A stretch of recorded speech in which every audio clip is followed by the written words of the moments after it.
Hello, everybody. My name is Jimmy Smith, and welcome to the Wine with Jimmy channel. This is all about wine education, really helping you to maximize your enjoyment of wine.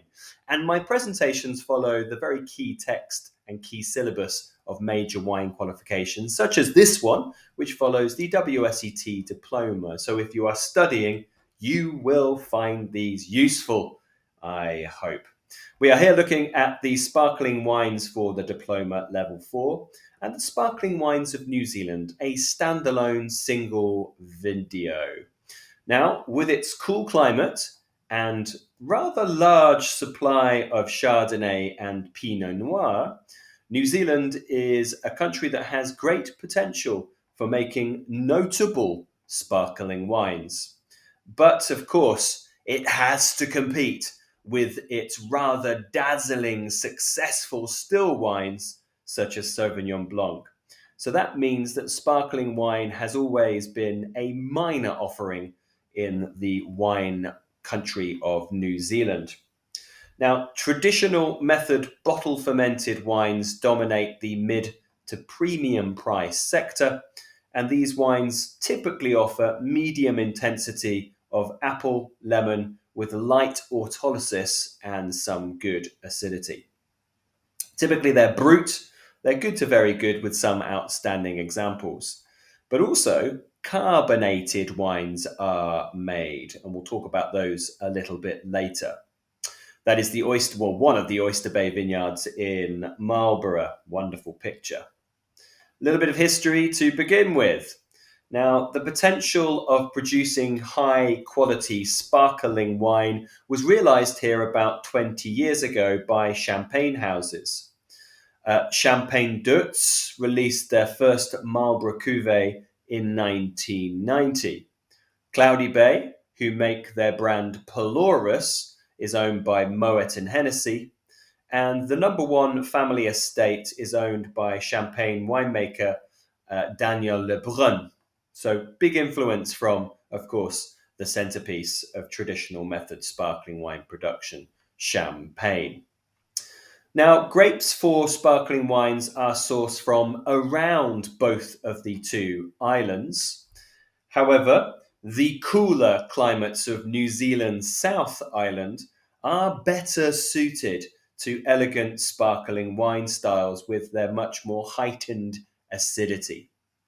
Marlborough, which accounts for, of course, the lion's share of wine production, about 2/3 of the country's vineyards, has the highest proportion of grapes destined for sparkling wine, whilst Pinot Noir dominates in places like Central Otago. So they have a handful of ambitious sparkling wine producers there. On the map on the left-hand side, I have highlighted the South Island. Marlborough sits at the northern section of it, and Central Otago towards the south. Marlborough has many advantages as an area for sparkling wine grapes. There is a low risk of late frost or hailstorms from the prevalent northwest winds from the Tasman, and that helps also to remove air moisture quickly after rain, reducing the threat of fungal diseases.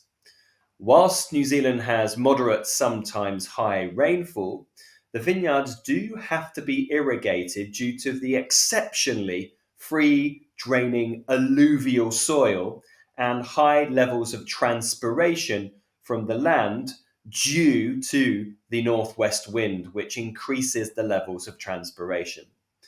There is, however, good access to clean water from constant underground water table. Now we highlight the North Island. Gisborne has long been home to large volume sparkling wine brands, producing generally fuller bodied styles with lower acidity and less finesse. You'll see a picture of the Villa Maria vineyards in Gisborne on your slide, and I've highlighted the North Island here on your map to the left. Now, the grape harvest for sparkling wine typically begins 2 weeks before the still wine harvest, and that's beneficial because the autumnal rain and the tail end of tropical cyclones can be a challenge later in the harvest. So we therefore miss this. Grapes are picked at a potential alcohol level of somewhere between 10 to 11% ABV. Most of Kiwi's sparkling wine is typically blended from Pinot Noir and Chardonnay, which of course is the very traditional classic blend. And the higher quality sparkling wines are produced via the traditional method.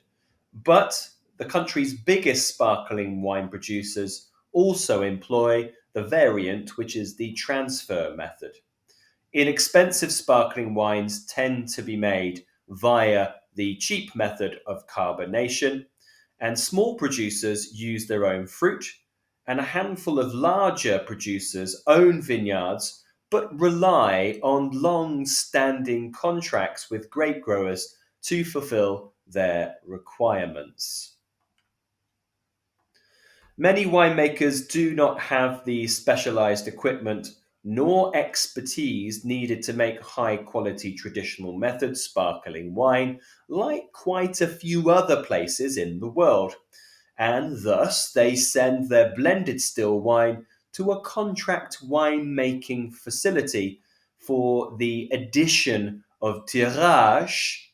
The bottled wine is then returned to the producer for the second fermentation and aging, and then it's sent away again for disgorging and the addition of dosage.